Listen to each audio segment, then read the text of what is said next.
Mad King again. Boom. Vaidantamba kwa Josefa ndaivatemba vakanditengesa manje nhasi ndoita zvinoshamisa tova kingi pamberi paPotifa vakaoma muzoro ngeLucifer sajona havadendendeniva vaudze vese vachabhilivha pandichasvika mangoma ndichipotesa king Mad King ndichifaitira wendisaka king vaita vana ava miromo rengisaka king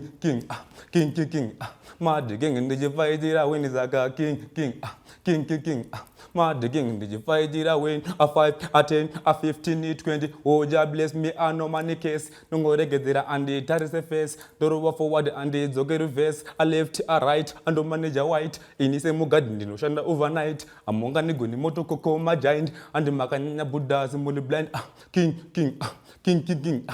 boom Mad King. Hey, my name is Mad King. I'm from Bulawayo.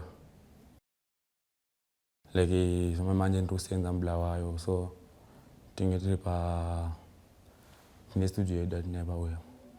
So no lingo ni majis ni chichi. Tabata uzo nichi. Nikawacha studios, so name recorder. And then now when I scope and up my battery of one recorder. Naimba or like I'm a king. To fight her win. Tell king Bazumzaj.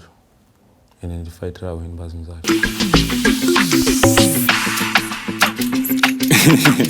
Mad King is it. Big up Tman. Alright, I know. Vaidanitambe kwa Josefa taivatemba vakanditengesa manje nhasi ndoita zvinoshamisa atova kingi pamberi paPotifa vakaoma muzoro ngeLucifer sajona havadindendeniniva vaudze vese vachabhilivha pandichasvika mangoma asaka ndati king Mad King ndichifaitira wenisaka king patinomira ava miromo rengisaka king Mad King ndichifaitira wenisaka king